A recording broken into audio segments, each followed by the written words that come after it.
Hello, everyone, and welcome to Locked On Guardians. We have a special guest today. This is your chance to find out about one of the most interesting left-handed pitchers in the Cleveland Guardian system. Join us as we get to know Tim Herrin on today's episode of Locked On Guardians. You are Locked On Guardians, your daily podcast on the Cleveland Guardians, part of the Locked On Podcast Network, your team every day.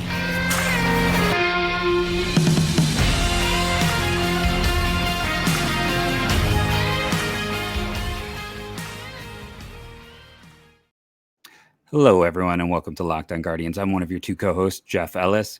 Like I said, it's a special show. It's always a cool thing when we get to talk to a player in the system, a player that you might see in Cleveland this year. Like I mentioned at the top, we have Tim Herrin joining us.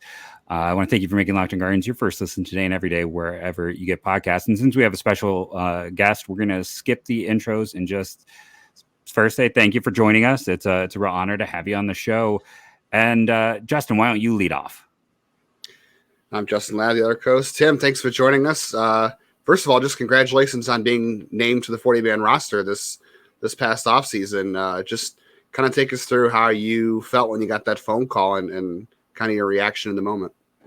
Yeah, first of all, thanks for having me on, guys. It's cool to get on here. So, but yeah, the day I got the phone call that I got put on the 40-man was obviously a really special call, something I was hoping to get. I knew that day was the deadline to protect guys from the Rule 5 draft. And so I was just kind of going through the day. I was actually at work when I got the phone call. And it was after the deadline. I guess the official deadline had ended, so I didn't really know what that meant for me or if I was going to get the call or not. But then when I got that call, I got a text asking if I could hop on a phone call, and they called me, just told me like, congrats, like we've seen all the hard work you put in over the years, and obviously your performance is showing all that hard work, and congrats, you're on the 40-man. And again, that just hearing those words was pretty exciting, knowing that I'm one step closer to my goal, which is playing in the major leagues. So it's such a talented group of relievers down there. And I think anyone who didn't realize that after the Rule 5 draft, after your addition to the roster, what was it kind of like this year? I know you pitched across two levels, but obviously Kevin Kelly and Nick Enright are getting opportunities, which is fantastic for them. I'm always for anyone getting an opportunity, but there's so many players who are, extremely talented. It seemed like every pitcher in the bullpen at those levels was somebody interesting. What was it like to pitch with that group? Is there anything that you gained or picked up pitching with some of those guys this year? Yeah, I mean, it was a lot of fun, obviously. Starting in Double-A with guys like Kelly and Enright and Miziasic, and then all of us kind of moving up to Triple-A around the same time. And then that Triple-A bullpen was obviously stacked with a lot more guys. I think what I got most out of it, obviously it's a competitive bullpen and everyone's trying to do their best, obviously, hopefully make a roster and move up to that next level. But I think just being around guys at such a high level and just talking about how they approach the game and how they go about whether it's their routines or just in-game mindsets, stuff like that. I think it was good for me to talk with all of them and kind of see what they do, and maybe I could add some things here and there, just like more on the mental side of the game. And then so I think just being around a group of not only great competitors, but they were great teammates too. So I think that helps a lot. You had no problem, missing bats at either level this year, and when you got to AAA, but you had sort of an adjustment period when you got there. What is kind of the difference? I'm sure a lot of people are curious between Double-A and Triple-A, because in the past people might say, you can just skip up Double-A and go to the majors because there's, maybe less of a gap, but it seems like there's more of a gap between the major leagues and Triple-A now. So what's the difference? And I'm also curious if you can answer this. Was there a noticeable difference in the baseball too, from Double-A to Triple-A? Yeah, I would say so. I think the baseball, it was a little different. I think it took me about a week to kind of get used to it, to where I didn't realize it definitely a little bit slicker than like the ball we used in Double-A, but I wouldn't say it was significantly. I think it was more just kind of once I got used to it, I didn't really notice it as much, which was a good thing, obviously. But yeah, the biggest adjustment I noticed when I first got up to AAA from AA was just kind of the hitters' approaches at the plates were a lot more advanced. They took a lot closer pitches that usually you get a swing and miss on. And I mean, when you get to AAA, you're facing guys that a lot of guys have been up and down in the major leagues. Some guys have been in the major leagues for a couple years.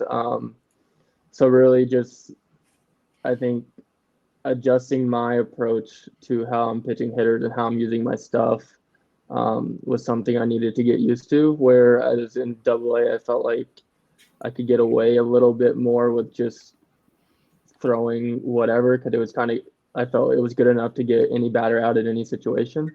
And I think in AAA, the hitters they're obviously the next level. They're going to be slightly better. I think my stuff is still good enough to play, but just being able to use it kind of in the right situation. So this is kind of maybe just a random bit of trivia, but you have the potential. Obviously, the draft has changed. You were a 29th round pick. I did a show a few weeks ago with the history of that round. The Guardians have never had a single player play for them from the 29th round. So if you get to the big leagues, you will be the only 29th rounder to ever play an inning with the Guardians. This is all set up to be like, there were two players they traded, and then no one else made it who they actually signed. You were the second to last 29th round pick. Can you describe when you're sitting there, like what convinces you when you're a player kind of on day 3 in that situation? Not everyone signed, some decide to go back. What convinced you to come to Cleveland in the end? Wow, first of all, I didn't even know I didn't know they've ever had a 29th rounder in the major league. That's interesting. But getting to day 3 on draft night back in 2018, it was kind of a little bit of uncertainty. I didn't know if at that point, once we got past like the early 20s, I was just like texting back and forth with my advisor at the time, and just kind of trying to figure out what was best for me and moving forward. And then he called me and told me that the Guardians wanted to select me and that everything kind of lined up right, just with the numbers and everything. And I just asked him, I was like, is this like, I know 29th round, it's pretty late. I don't know if there's a lot of value there to an org at that round. But knowing my advisor, knowing the Guardians organization, knowing how well they develop pitchers, he thought it was a really good situation for me personally. So it kind of worked out to where I decided to not go back my senior year and, just go to pro ball. And obviously the Guardians, they've produced pitchers for years and years. And I felt like they've helped me obviously get to where I am now. And they were a big part of that. No, it's great. It's always interesting to hear because you have a story that we can't hear anymore, right? Like that's around. Yeah, it's not around anymore. But it's like, obviously at the same time, having talked with agents, and then your story itself shows there's still talent to be found. There's still, you have definitely been not just a success story, but like right now you're on the cusp of the big leagues. It's a fantastic story for that range. We are going to take our quick first little break here, and we're going to come back. I know people are like, you haven't asked about pitch mix. That is what people always want to know who are not as familiar. And then just, your kind of ascent through the minors has been a thing people have asked us to talk about at points. So we're going to get into all of that, I promise. But first, I have to take a moment here and discuss one of our fantastic sponsors on today's show. And listen, if you are a longtime listener to the show, if I say it's my favorite sponsor, then that means it's Built Bar. And why do I love Built Bar? Well, honestly, they sent me a trial and I loved it. And 3 years later, I'm now spending my own money from this show to go get more Built Bars. And 'tis the season for holiday Built Bar. Cookie dough topper, coconut brownie bar, and coconut brownie topper. They also have white chocolate, peppermint granola. And the best part, 100% real chocolate, 17 grams of protein, shockingly low sugar and calories, 130 calories per bar. Just sink your teeth in that first bite and you will change your life forever. Again, this is a product that I not only talk about on the show, but buy and use myself. Head to BuiltBar.com today. Use the promo code LOCKED15 to check them out for yourself and save 15%. That's BuiltBar.com, promo code LOCKED15. So everybody's going to want to talk about, I don't want to say you had a breakout this year. You kind of did because your numbers were still good last season. But I remember watching you in Lake County last season, and you were throwing, 93, 95, hitting 97. And this year you get to Akron and you're throwing, 95, 97. You're hitting 99 pretty regularly. So what kind of changed? Did you just kind of stick with the plan and you just saw some progression? Or did you make any changes to like your training or routines that helped you kind of make that jump? So I think the biggest thing going into this most recent year, I kind of stuck to the routine. I think going into 2021, I did make a pretty significant velo jump that year too, compared to the previous season we had. But I think going into 2021, I kind of found something in my delivery mechanic wise that kind of clicked for me. I kind of have like a longer, funky delivery, but I found a way to get everything to sync up how I wanted to sync up. And I think that kind of led to that first initial velo jump last year. And then going into this past year, I kind of stick to the routine. I have a really good place I train out here in Indianapolis. I kind of, in talking with the Guardians and also working with my place here, we kind of came up with a plan, kind of mechanically stick to what you're doing, but just try to, I guess, fine tune some things here and there. And I think just sticking to that routine, and then going into last year, I was just in a really good place physically. I was stronger.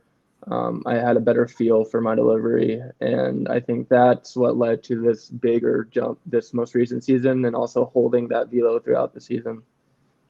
That makes sense now, because I think I remember seeing one of your videos on Twitter. It might have been like during the COVID shutdown. I think wherever you were training tweeted a video, and your numbers like that were coming off of whatever you guys were using to track the numbers were like a big jump from where you were, I think, previously in that season. So that makes sense now.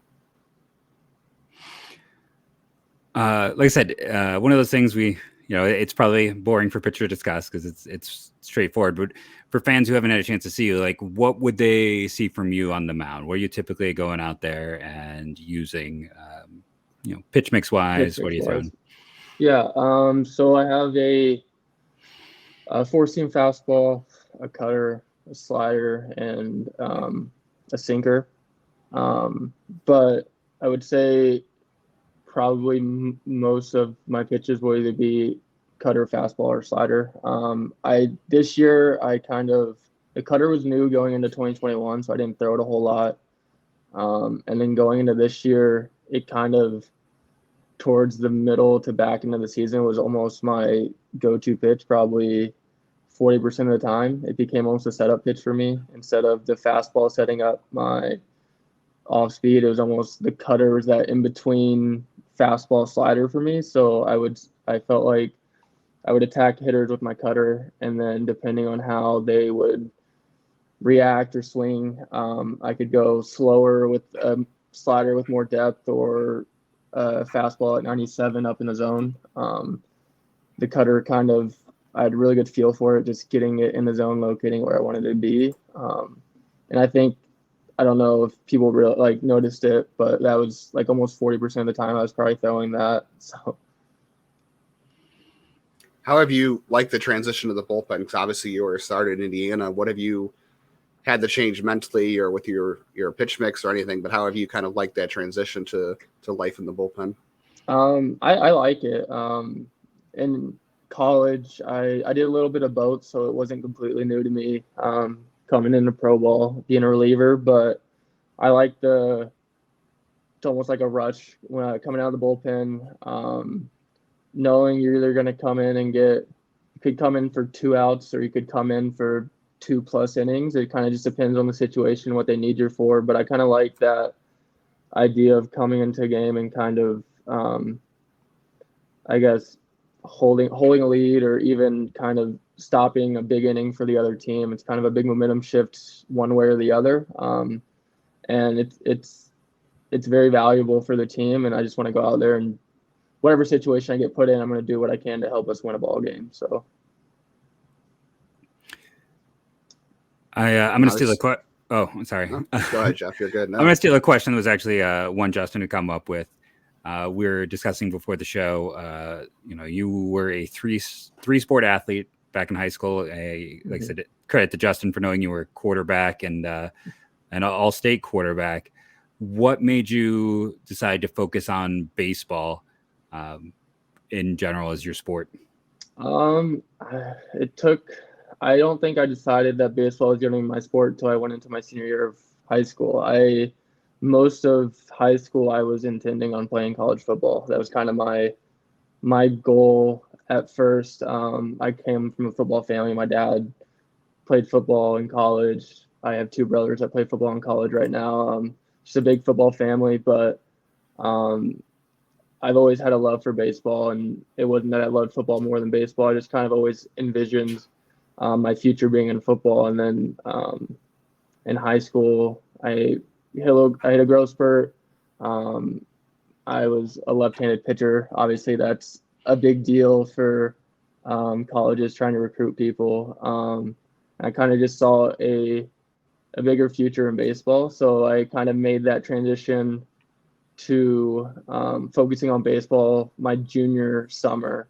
I went to some showcases and tournaments in like Georgia and stuff like that, trying to get recruited more. Because I was kind of on the later side, I guess, because I feel like in baseball, it's a sport that gets recruited super early. So I was kind of late to the party in that sense. I didn't really get any recruiting letters till I was going into my senior year of high school for baseball. But when I made that switch my mind, that's kind of what I was focusing on at that point. And clearly it's worked out for me. So I think I made the right decision there. Yeah, I would say so. Did you have any offers for football? I mean, you obviously were really good. You were all state. You guys won some championships. Did you have offers to play to quarterback in any school? Yeah, I had a few. No, I had Indiana State was one of my final three schools. I was going to do football and baseball there. And then I talked with a few like FBS schools for like walking on, like IU before baseball recruited me, talked to me about walking on. I was in deep talks like Ball State, like schools like that. For Zach Plesac when he was yeah pitcher there, yeah. Two-way guy there. I remember I didn't get to see him pitch. I saw him at the outfield like twice. I kept missing his starts. And for fans who don't know, I feel like for college baseball, some players start like committing freshman year of high school, right? It's like it's maybe the earliest commit of any sport. Yeah, so that's why I was in I was in kind of a limbo because, like I said, I thought I was going to do football, and when I made that change in my head that I'd want to do baseball, I was kind of, like I said, late. I knew a lot of people just in the area. Had already committed that we're going Division I or places I wanted to go were already committed. So I didn't know how that would work out for me, if there were going to be scholarships left at schools that I possibly wanted to go to, because they only get 11.7 in baseball. So that also makes it difficult when you're a later recruit per se. So, but it worked out. So yeah, it's like you made the right choice. Yeah, for sure. Being in Indiana, like, what was your team growing up, and who were your guys? In baseball? Yeah. In baseball, I actually grew up a Tigers fan, believe it or not. I was a big Verlander, Miguel Cabrera, Pudge Rodriguez, those guys. So I grew up a Tigers fan, but so will that be fun to pitch in that stadium in the future and face them? It would be cool, just because I've never been to a Tigers game, but it'd be cool to pitch in there, just knowing that like that was kind of my team growing up, and MLB The Show I would play. I would always be the Tigers, stuff like that. But I'm definitely going to root for you to get up this year so you can maybe face Miguel Cabrera, right, for the final year. That would be crazy. That'd be awesome. That would be something to see. I'm going to have us take our next break here. I know fans of the show are probably like, come on, but we'll take this break. We'll come back and do a few more questions. We don't want to take too much of Tim's time. It was very nice of him to agree to join us today. But first, one more sponsor break here. And this one is from the NHTSA. This is the dramatic read. Everyone ready? You're hanging out with some friends, putting back a few. A few becomes too many. As the evening comes to an end and people start to head out, you're thinking of calling for a ride. Nah, you live nearby. You can make it home okay. It's no big deal. What are the odds you get pulled over? And even so, what's the worst could happen? Your insurance goes up. You lose your license. You lose your job. You total your car. You kill someone. Everyone knows the risks of driving drunk. The results are tragic and often deadly. However, that still doesn't stop everyone from getting behind the wheel while under the influence. That's why police officers are out there right now looking for impaired drivers on our road to save lives. So if you think you're okay to drive after a few drinks, think again. Play it safe and plan ahead. Get a ride. It only takes a minute to change your life or someone else's. Drive sober or get pulled over. It's people who are listening. Let's just be smart adults. That's all. That's all I'm asking. Be smart. Be responsible. And we're back. Listen, I love all of our sponsors, but it's always a bit awkward after that one. So, I wanted to ask you about Indiana baseball, because in the past, like, I think right before your era was Sean Schwarber. And for a long time, I was looking at the baseball reference page. Mickey Morandini was the most successful Hoosier. There was a really nice run in your time. Jonathan, I'm going to say, I butcher all names, so I'm just going to apologize. With, Stiver. Yeah, Stever. Stever was he was like a 5th round pick, and I think he might have even been the Big Ted pitcher of the year. Was it Berringer, yeah. Berger with the Giants. Hurt, right, was also part of that. Was I want to say I saw when I was looking at baseball, but and Efros right before you guys. What was that like? I mean, even for like strong programs, like even you talk about like SEC programs, it's kind of unusual to have 4 or 5 guys who make the big leagues in that staff. What was that kind of like? Especially just like I said, it's not something we see a lot in the Big Ten in general, but for a lot of teams, they don't have that much pitching talent. Yeah, no, I mean, it was really, really good.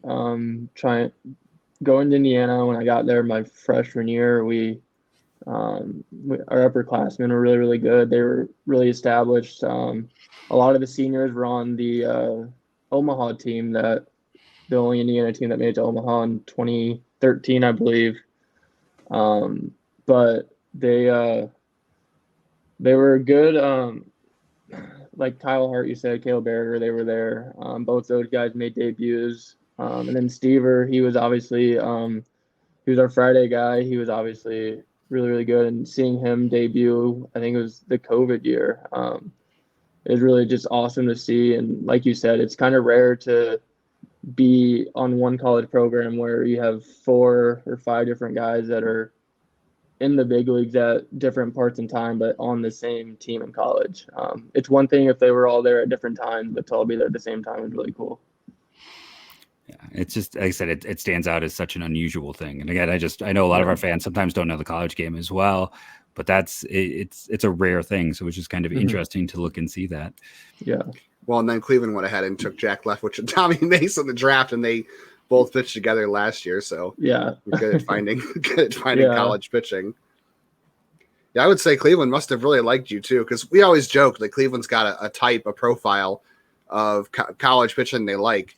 And I would say probably if you look at the numbers, like you don't fit the typical profile of what they normally go after. So clearly they must have saw something in you they really liked. Like, and obviously, like you said, you talked to your advisor and he said that how good at Cleveland is at developing pitching. And I don't want to say it happened like relatively quickly, but you only were 1 year off of the mark in terms of the Rule 5. Like you were eligible last year, I think. Yeah.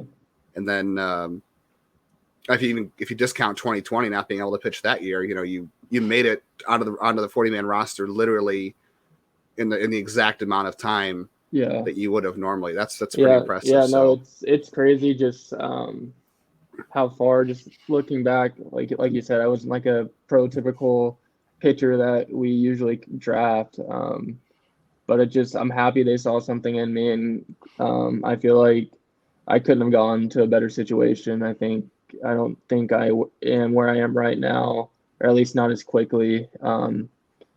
If it's a different org, I just think they the way they develop, the way they care about guys. 'Cause like I said, I was like we talked about earlier. I was a 29th round pick. They spent a lot of time on me, specifically individually, and like I feel like not a lot of orgs would do that with a guy such a late round. And I feel like usually it's kind of a figure it out on your own kind of thing. Like we'll give you little tips here and there, but I felt like I went into the perfect situation. Yeah. And now next year, I don't want to get too far ahead of everything, but obviously they won the division last year.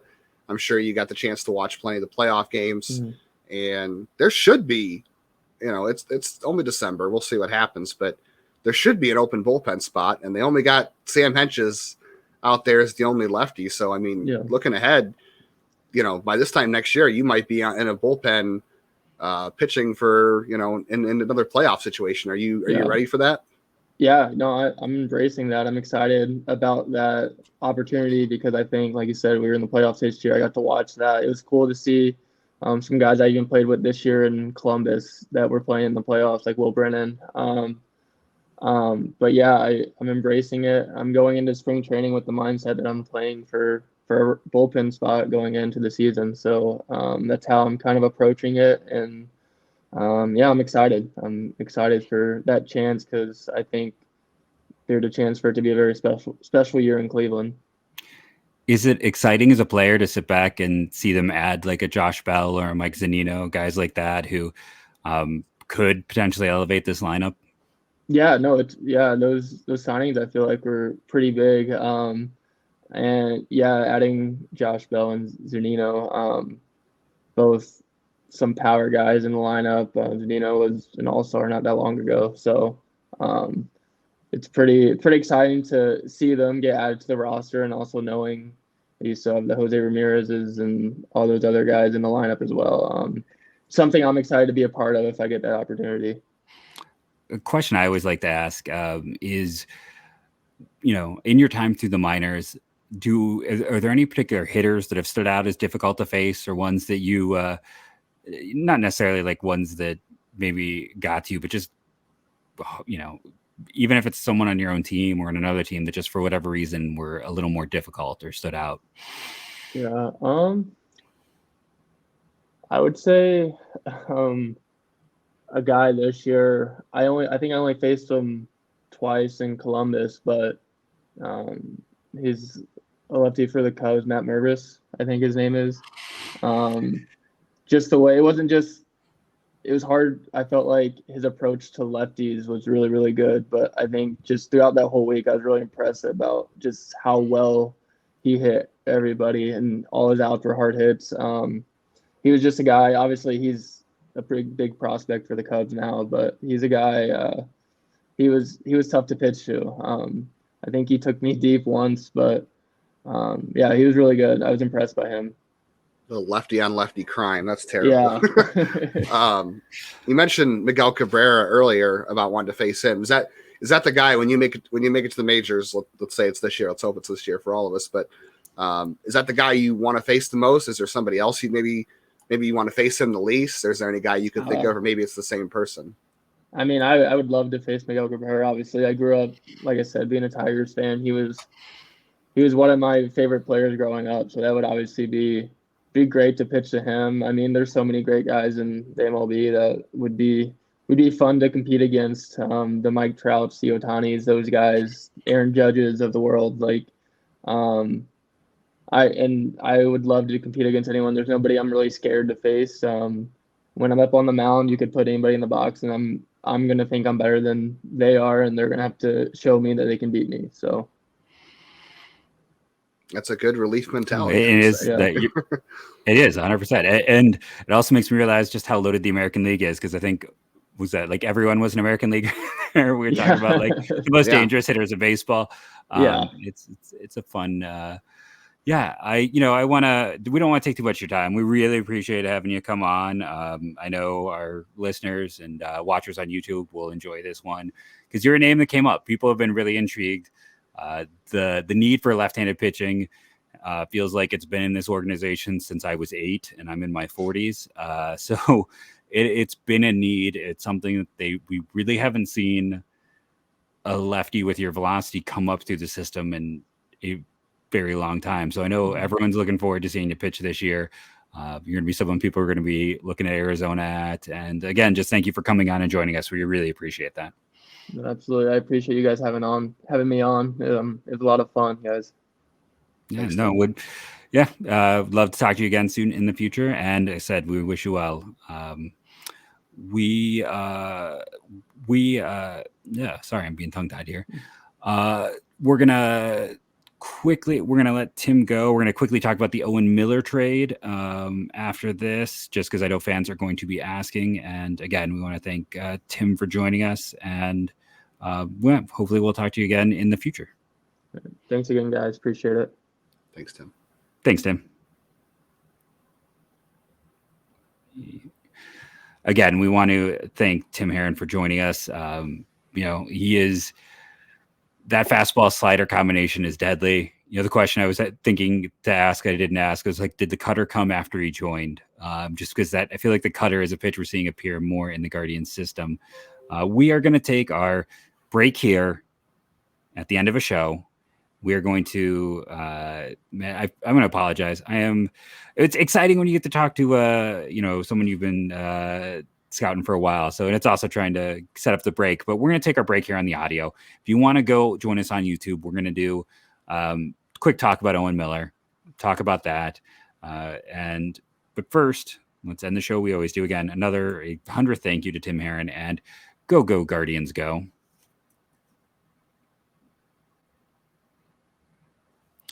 Okay, Owen Miller. I always want to say Owen White, and that's a pitcher in Texas's system. But another pitcher who was a quarterback.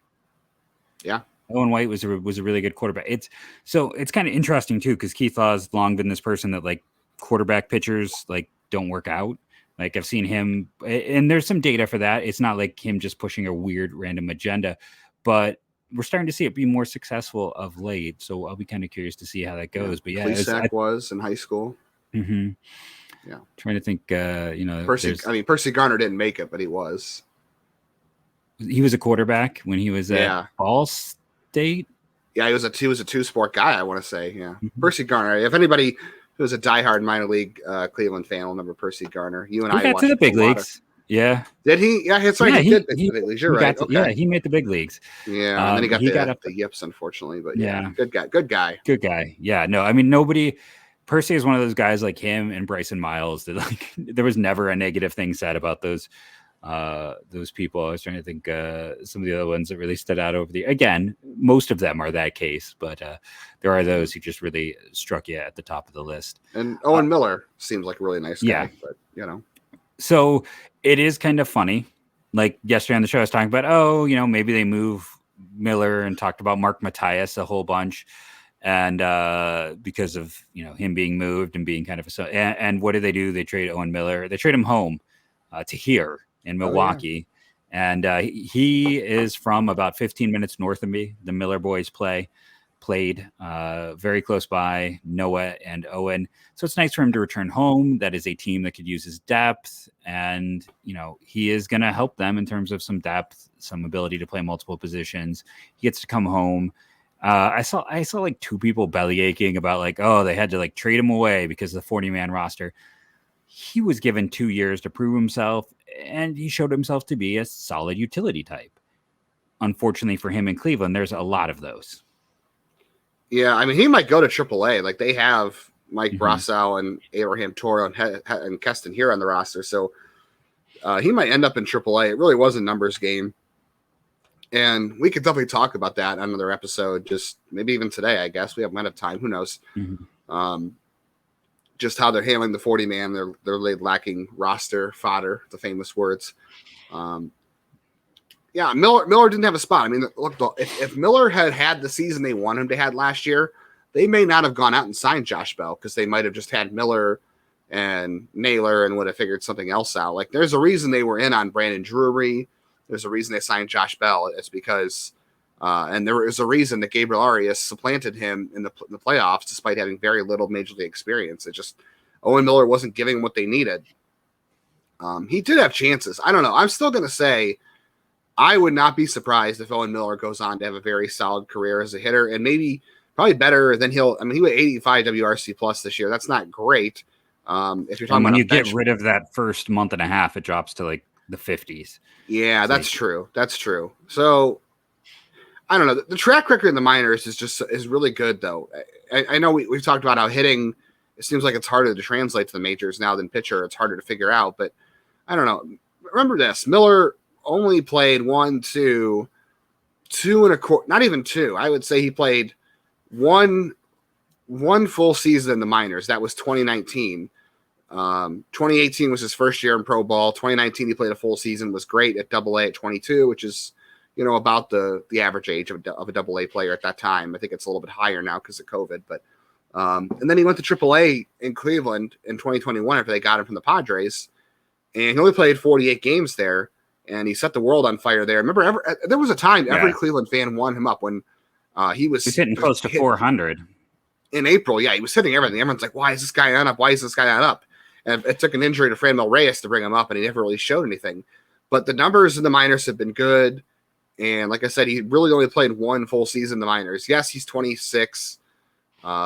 He probably won't be anything more than a bench player in his career, but I still think there's something in the bat there that's going to be pretty good. They just didn't have a spot for him here anymore. And I personally would have hung on to Owen Miller over Richie Palacios because I know Cleveland's got a ton of infielders, but they also have a ton of outfielders. And I feel like Owen Miller is more valuable than Richie Palacios just because, like we talked about yesterday, he's just shoehorned on the roster as like one position. I know he has like better speed and so far has maybe better contact, but I don't know. I still think there's a good bat in there for Miller. I sure hope that Milwaukee finds it because I'm still rooting for the guy.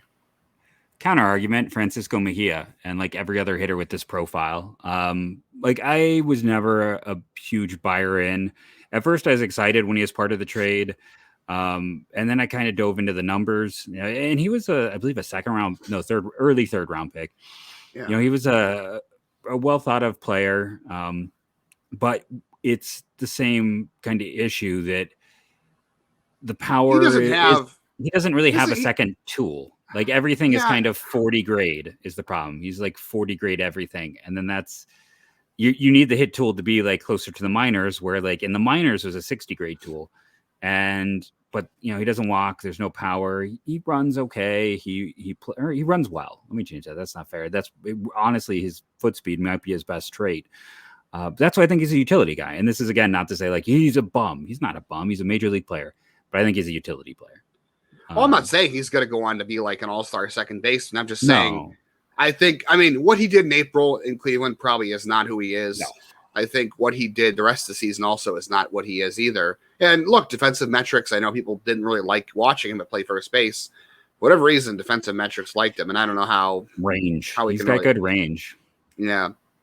The difference between him and Mejia, though, I know you were making a one-to-one comparison, but Mejia had absolutely no approach at the plate in the minors. This is a guy who swung at everything, made a lot of contact, but Owen Miller walked a lot more in the minors, a little bit more in the minors than Francisco Mejia. And I mean, 19%, almost 20% strikeout rate last year, almost a 7% walk rate.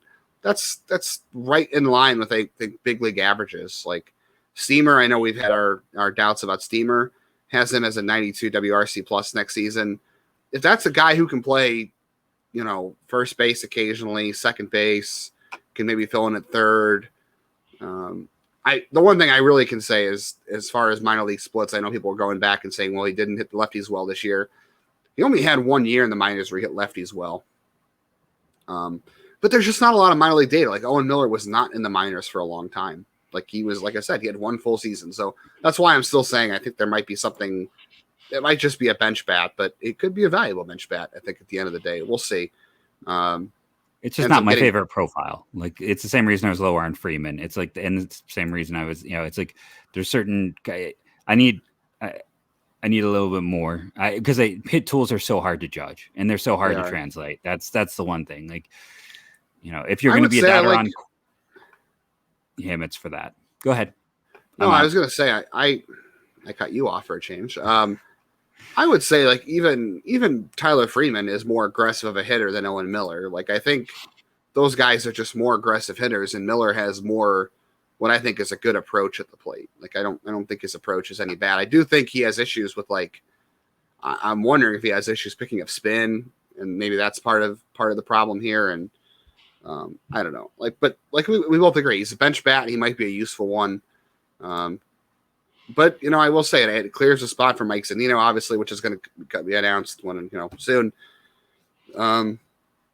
Now you have to figure out who takes his spot on the on the 26-man roster. Is it Gabriel Arias, who filled in that role in the playoffs, even though Josh Bell will be playing first base, or is it Tyler Freeman, and how much will they play? Because Miller probably played too much, but if there's one gripe I've had over the years about Cleveland, it's not using their bench properly. And Miller got overused. Ernie Clement got overused. By the way, Ernie Clement, free agent. Bring him home. Just kidding. Nice guy. I'm talking about nice guys, though. Ernie yes, very nice guy. Like, I want him to land somewhere. Like, there is no one who has a nasty thing to say about him again. But like, they just haven't used their bench very well in the last several years. So if they're going to have a Tyler Freeman or a Gabriel Arias take the spot and come up here in the majors and play some kind of role, they got to play. They can't just sit like they used to. But you also can't overexpose them like you did, Owen Miller or Ernie Clement. I'm very excited when we get the trade return for this and they add Jackson Chourio to the system, right? That's the trade. Of course. That's what's happening. That's the prospect they get, right? Oh, well, okay. I think we both said Palacios yesterday was going to be the guy to go, and we were both, we said it was in order. It was Palacios, then Miller. So we said Miller was, maybe they'll get the guy that was DFA'd today by the Brewers. That was, I saw the catcher, Mario Feliciano. The first person I saw, credit to Zach. I should shout out his Twitter and give it, but Zach was the first person who had that thought. I'm like, oh, it's an interesting call. Listen, in last year for a guy being let go, he had a 90 runs created plus. No, that was in AAA. 102 in the big leagues in like 2 games, but he was good in AAA. He hasn't really had an extended opportunity at the big league level. 2021 was kind of awful for him in AAA. He had some health issues that year.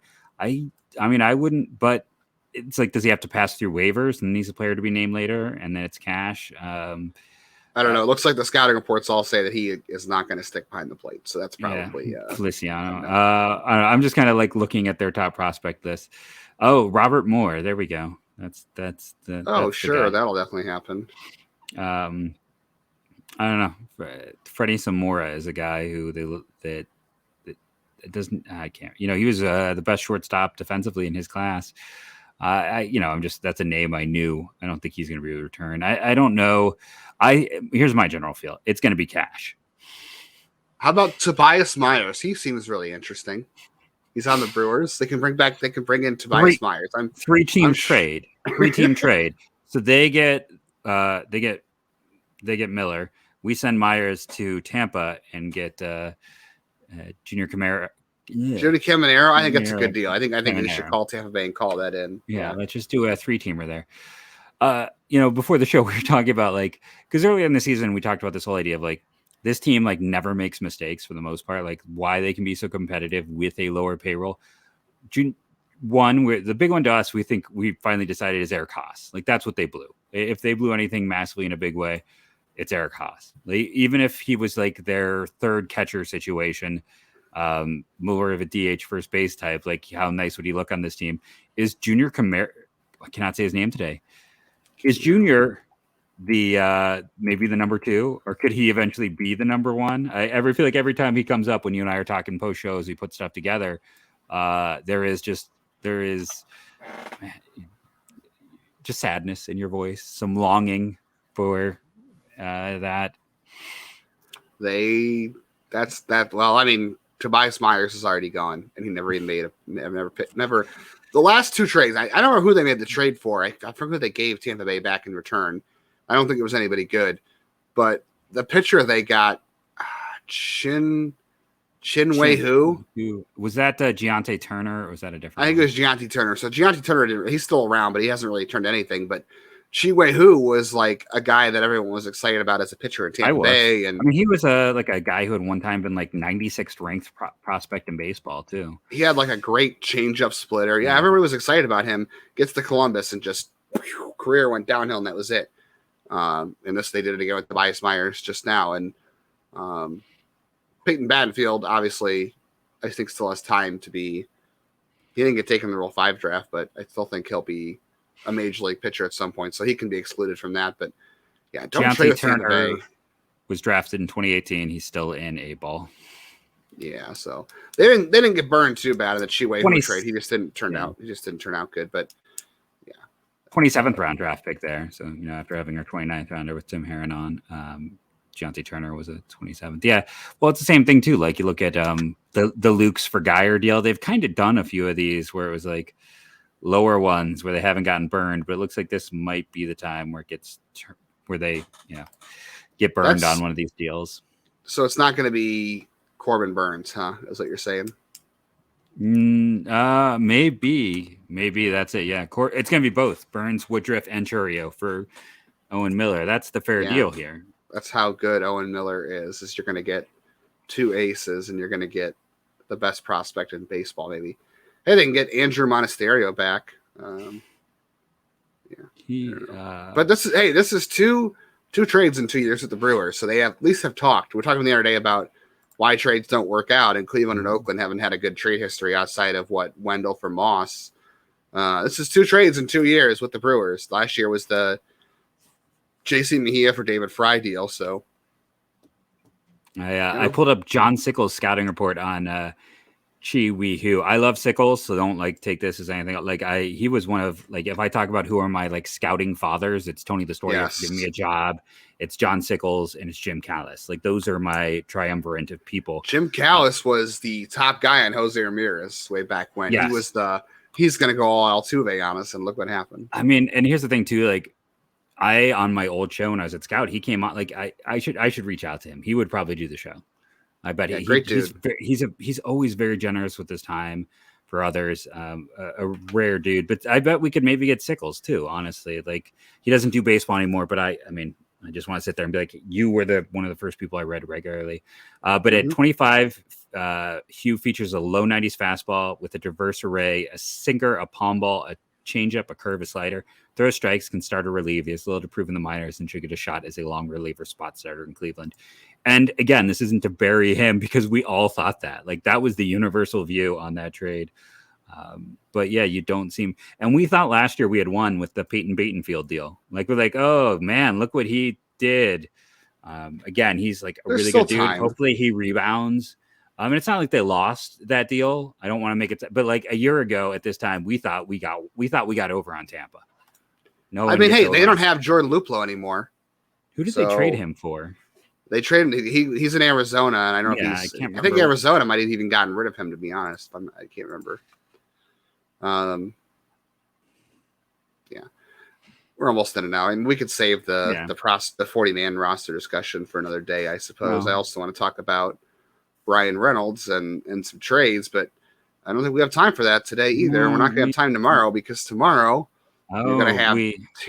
You missed the promotion again. We're really bad at self-promotion. We're so bad about self-promotion. We're going to have another guest. Tanner Bybee. Yeah, I just blew right off of this. Back-to-back TNT. Let's combine these two. They're dynamite, and they'll put up a fight. 5 of you out there, you can appreciate that in the comments below. We're gonna go Tanner and Tim back to back here. 2 of the guys who really bring it, and 2 of the guys honestly who have been in terms of the developmental success stories. 2 of the great ones. I talk about the fact that when Herrin was drafted, I actually tweeted about him. I'm like, hey, he stop me if you've heard this before. He has a walk rate under 3. And but doesn't miss bats. Obviously, that is not the case anymore. And he gained massive velocity in the system. You can see he's a good athlete, a great kid, hard worker. If you listened, which I don't know why you would skip that part of the interview and listen to us just randomly chatter. If you did, you're doing this wrong. But if you did, go back and listen. You'll see why he's going to be successful in that conversation. But yeah, we got Bybee tomorrow. And like I said, I think in some ways you could argue these 2 guys are maybe the 2 guys who have taken off the most in the last few years in Cleveland's. Yeah. And just, I would go back even 3-4 years. And there's, talked about Denholm and some other guys who've had some good jumps, but these 2 stand out for just the overall I mean, Tanner went from like, okay, maybe he's like a swing starter to, if you want to argue him being the top prospect in system, we get it. And again, with Herrin, he went from a 29th round pick. And listen, you can go see his bonus on Baseball Reference. They paid him to get that. This wasn't a player where they gave him $5,000. He wasn't a player who, because he wouldn't have signed. He was a junior, but they saw something there, and he's going to pitch for them this year in the big leagues. I have 100% faith in that. That's happening. He will be in the big leagues. I really hope he gets to face Miguel Cabrera. I hope for his sake. That'd be awesome. But do we have anything else we want to add on top? Joey Weimer for Owen Miller, bring him back to Ohio. I'm in. Joey Weimer. Give me Joey Weimer. I've been on the Joey Weimer. Another quarterback, by the way, not a pitcher, but he was a quarterback. Man, you are good at this.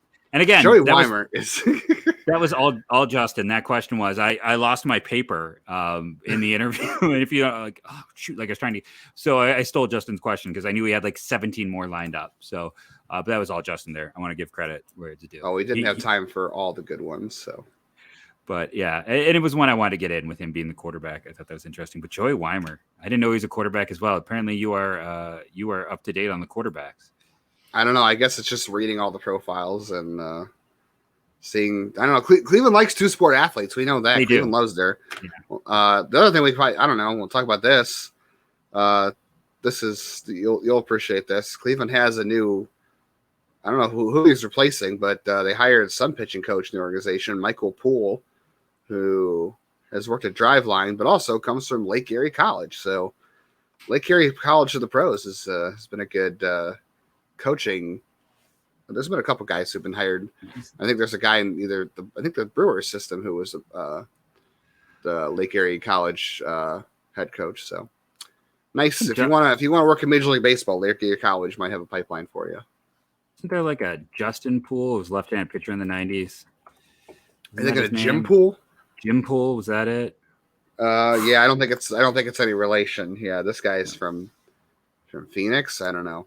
So I couldn't remember what Poole's name was. So I typed Justin Poole in. By the way, you want to know how ridiculous baseball recruiting is? What Tim Herrin was talking about, like the idea that you recruited so young. I typed Justin Poole in first. Justin Poole baseball first return. Justin Poole, class of 2030 on player profile, perfect game. That's not even a real year. Come on. 2030 year. How old is he now? Like, I'm gonna go to his profile. Like, this is how crazy he is. 10 years, 11 months. He has a photo up there from Sharpsburg, Georgia. He looks like he's 9 in this photo. I have his fastball velocity. His fastball velocity is 58 miles an hour, which is 74th percentile. Class average is 54. That is how young they are putting this together. He's got 20 event reports, 3 awards, and 10 articles where he's mentioned. And this is not to I am not making fun of a kid. I am making fun of the ridiculousness that a 10-year-old, almost 11, in fairness, an almost 11-year-old has a perfect game profile already, which, again, nothing with that kid. It's just the craziness that 11-year-olds are already being scouted and data collected on. Shortstop, outfielder. Versatility. Cleveland should go look at him. Yeah. I wonder if he, though, is related to Jim Poole, who, by the way, went to Georgia Tech. I don't know where he lives now, but interesting that they're both from Georgia and their names are Poole. I'm getting off the rails. You're fine. We're almost in their hour anyway, so we should probably call it a night. We should call it. Though I will say, comments yesterday were just all about loving the hour show. Like, that was the YouTube comments were just all love for this. So, we get a little more free and open and have some fun with it. If you are related to Justin or Jim Poole, let us know. And again, what I want is that you and I to still be doing this show in 8 years, and him to be a draft prospect. And we talked about him literally first on this show. I've got a great speaking of which, I got a great Tanner Bybee story for tomorrow. My first ever interaction with Tanner Bybee. I'll bring it up to him because he'll remember it. But I have a good interaction story for Tanner Bybee tomorrow. No, that's there you go, people. Make sure you tune in for that. We want to thank you all for listening. And yeah, it is something that I am failing to do miserably but I also don't want to be like, hey, we got Tim Herrin on the show, but tune in tomorrow for Tanner Bybee. Yeah, a little awkward in a way. Like, hey, I know you're watching this, but hey, I mean, it would have been fine, but still. They pitched together this year. It's fine. They played together this year. They play together. You know, they're like I said, they're gonna pitch in Cleveland together this year. That's right. They both are. Hot take there. We're gonna make it happen on this show by just pressing and pressing. Yeah, and I'll put it out there. The show has been fantastic. The growth's amazing. We gained like 40 subscribers in the overnight, so thank you. We're over 1,100 subscribers now. People are really responding. I said to the long format. We are going Alton. We're going to put in timestamps. That's a good call about putting in timestamps so you know when to jump from one to the other. Hey, if you are, I know some agents are watching us. I found out recently. So if you're an agent and you represent someone on the Guardians, minor leaguer, coach, anything, do agents represent the coaches too? I mean, they got agents, right? Mark Shapiro's dad was like a player agent, wasn't he? Yes. Or a coach agent, right? We'd love to have anyone else on the show. As you can see, we are not here trying to grill and get the hard answer. We just want to get to know these players that we are and coaches or anything else that are rooting for success. Our DMs are open. Most of mine end up being things about Bitcoin. That's what I feel like most of the random DMs I get are. If I take a while to respond, that's why. But we love having guests. So again, thank everyone who's listening. Thank you. OD, I cannot see your name. I explained why, but thank you for watching. I said I'd give you a shout out on the show today. There's some additionals out there for some friends that are watching locally. And thank you to everyone else who's watching, taking part. This has been a lot of fun. And go Guardians, go.